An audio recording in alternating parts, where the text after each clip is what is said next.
Hello everyone, welcome to the session on amplifiers. In this session, we'll be discussing about differential amplifier. In this session, we will understand what we mean by differential amplifier, what is the circuit diagram for differential amplifier, what is the expression for differential mode gain, and we will also see some parameters associated with the differential amplifier, such as common mode rejection ratio. Friends, as you know that you are viewing this session on my YouTube channel Learn with Prakash Khanade, and do subscribe to the channel to see more videos on the subjects of electronics and computer science. So we will start our session with the question what we mean by differential amplifier. As shown in this diagram, you will find that differential amplifier is an amplifier which will have two inputs, and the output is equal to the gain multiplied by the difference between the two input voltages. So from its name, we can easily understand that the differential amplifier is an amplifier which amplifies the difference between the two input voltages. Differential amplifier is very important circuit in electronics because you can say that it is a basic building block for the construction of operational amplifier. Differential amplifier, you can say it is a linear device and it will have all the properties of DC amplifier. So by using this amplifier, we can amplify DC signal as well as it is possible to amplify AC voltage as well. Differential amplifier, you can say it is a voltage amplifying device that is used to amplify the difference between the two input voltages. So if V1 is the one input voltage, V2 is the another input voltage, then the difference between the two inputs is V1 minus V2, and this voltage is being amplified by the differential amplifier. The first input is being called as a non-inverting input. So this input of the differential amplifier is called as a non-inverting input. And the second input of the differential amplifier is called as the inverting input. The circuit of the differential amplifier makes use of the transistor pair. So if you want to construct the circuit of the differential amplifier, then you need two transistors, and these transistors must match with each other. Also, you will find that the differential amplifier need a dual power supply because its output can be positive as well as negative. As we know that the differential amplifier amplifies the difference between the two input signals. Therefore, if V1 is more than V2, then the output will be positive. But if V1 is less than V2, then the output will be negative. Now, in order to have the output positive and negative, it is needed that this differential amplifier will have a dual power supply so that we can get the output positive or negative. Differential amplifier can be used in different connections, and these connections are called as the different configurations of the differential amplifier. The first configuration is called as the dual input balanced output differential amplifier. When there are two inputs present and when the output is taken between the two collectors, then such output is called as the balanced output. Differential amplifier has another configuration and it is called as dual input unbalanced output differential amplifier. When the differential amplifier has two inputs and only output is taken from one collector, then it is being called as an unbalanced output. The third configuration of the differential amplifier is single input balanced output differential amplifier. In this case, we will make the use of only one input and the other input will be grounded and the output will be taken between the two collectors. In such a case, this differential amplifier is called as single input balanced output differential amplifier. And another fourth configuration of the differential amplifier is single input unbalanced output differential amplifier. In this case, there will be only one input and the other input will be grounded and the output is also taken from one output only. In such a case, this differential amplifier is being called as a single input unbalanced output differential amplifier. So in various circuits, we need to make use of various configurations. Say for example, in operational amplifier, we need dual input balanced output differential amplifier. Also, we need dual input unbalanced output differential amplifier. So in various circuits, we can make the use of different configurations of differential amplifier. Now we will go for the circuit diagram of differential amplifier. In this diagram, we have shown the circuit of differential amplifier. These are the two transistors Q1 and Q2. The first input voltage V1 is applied to the base of Q1. Another input voltage V2 is applied to the base of Q2. Observe that the output is taken between the two collectors.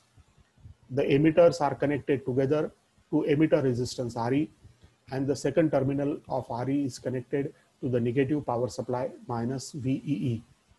The collector of both the transistors are connected to the load resistance RL, and the another terminal of this load resistance RL is connected to the positive VCC. So from this circuit, we can observe that this circuit will require a 3-terminal power supply, positive VCC, ground, and negative VEE. Differential amplifier, as we know, it is an amplifier that will amplify the difference between the two input voltages. The first input is being called as a non-inverting input, and the input voltage V1 is applied to the base of Q1. Another input is being called as an inverting input, and the input voltage V2 is being applied to the base of Q2. In this circuit, one must remember that both the transistors Q1 and Q2 must match with each other. That is, the H parameters of transistor Q1 must be equal to the H parameters of the transistor Q2. So they should match with each other, and if they are matching, then only this differential amplifier will work properly. The output is being obtained across the collectors of both the transistors, and when we measure the output across the collectors of both the transistors, then such output is being called as a balanced output. When we take the output at any collector and ground, then it is being called as an unbalanced output. Observe that this circuit will require positive VCC ground and minus VEE power supply, because we know that the output of the differential amplifier can be positive or negative. This is possible only when this circuit will have such appropriate 3-terminal power supply. Now, when we apply the voltages, you will find that this circuit will amplify the input voltage V1. When the V2 is applied, the transistor Q2 will amplify V2 also. Now, depending upon the difference between the two input, we will get the output, which is equal to A times V1 minus V2, where A is the gain of the differential amplifier. We can obtain the expression for the gain of the differential amplifier, and this gain is being called as the differential gain. Now, in order to obtain expression for the gain of the differential amplifier, we need to consider the AC equivalent circuit of the differential amplifier. So in this case, you will observe that the transistor is being replaced by the input impedance HI and current source GM into VB. The voltage V1 is applied to the first transistor, the voltage V2 is applied to the second transistor. The output is taken between the two collectors. All the DC voltages are reduced to 0 in AC equivalent circuit. And the current that is being flowing through the RE is HFE into IB1 plus IB2. The current flowing through first HI is IB1, and the current flowing through the second HI is IB2. Now, from this AC equivalent circuit, we can write the expressions for V1 and V2. So from this circuit diagram, AC equivalent circuit, we can easily write the expression for V1 as V1 is equal to HIE into IB1 plus HFE into RE in the bracket IB1 plus IB2, because V1 is the voltage at this point and ground. Similarly, we can write the expression for the voltage V2 as HIE into IB2 plus HFE RE in the bracket IB1 plus IB2. So these are the voltages that are being called as the input voltages V1 and V2. Now we can obtain the differential input VD is equal to V1 minus V2. So when we subtract the expression for V1 from that of V2, then we will get V1 minus V2 is equal to HIE IB1 minus HIE IB2. Because the second term is common in both the expression, and therefore it will cancel with each other. When we take HI common, then we will get VD is equal to HI into IB1 minus IB2. Now we know that the output voltage can be written as VO is equal to VA minus VB. That is the voltage at the first collector minus the voltage at second collector. So this can be written as minus HFE into RL into IB1 minus IB2. And therefore, we can write the expression for the differential mode gain, which is equal to AD is equal to VO divided by VD. But we know that VO is equal to minus HFE into RL into IB1 minus IB2. But IB1 minus IB2 can be replaced by VD divided by HI. And therefore, VD will get cancelled, and we will get the expression for the differential mode gain as minus HFE into RL divided by HI, which is just nothing but minus GM into RL. So the differential gain of the differential amplifier will depend upon the GM, that is the transconductance of the transistor. If the transconductance GM is high, then the gain of the amplifier is very high. Now, similarly, we can obtain the expression for the common mode gain. Common mode circuit is a circuit in which both the inputs are connected together. Say, for example, when the input V1 is connected to the another input V2, that is when V1 and V2 are same, then such differential amplifier is being called in common mode connection. Both the inputs of the differential amplifier, when they are connected together, then the gain of the differential amplifier is called as the common mode gain. Ideally, the common mode gain of the differential amplifier must be equal to 0 because the differential input is equal to 0. When V1 is equal to V2, then the differential input VD is equal to V1 minus V2, which should be equal to 0. And therefore, in this case, the gain of the amplifier must be equal to 0. But practically, many times we will get a small gain, and this gain we are getting because of the circuit imbalance. That is when the parameters of the transistor Q1 do not get matched with the parameters of the transistor Q2. Then in such a case, we will get a small gain, and this gain is being called as a common mode gain. And this gain we are getting because of circuit imbalance. Now we are in a position to define a parameter, and this parameter is being called as a common mode rejection ratio. Common mode rejection ratio is defined as the ratio of differential mode gain to common mode gain. We know that for differential amplifier, there are two gains. The first gain is called as the differential gain. The another gain is called as the common mode gain. When we take the ratio of these two gains, then it is being called as a common mode rejection ratio.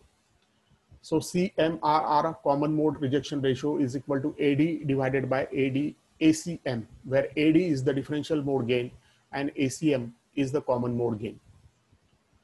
Now we know that when ACM tends to 0, that is when this common mode gain is very low or it is almost equal to 0, then in that case the CMRR will be very high and CMRR will tend to infinity. CMRR can also be expressed in decibels. We can write the formula for CMRR in decibels as 20 log of AD divided by modulus value of ACM to the base 10. So by using this formula, it is possible that we can express the CMRR in decibel. We know that any high value or any low value can be expressed in decibels by using the logarithmic value of that expression. Say, for example, if the differential gain is 1000 and the common mode gain is 10, then in that case, the CMRR can be computed as 20 log of 1000 divided by 10, which is equal to 40 decibels.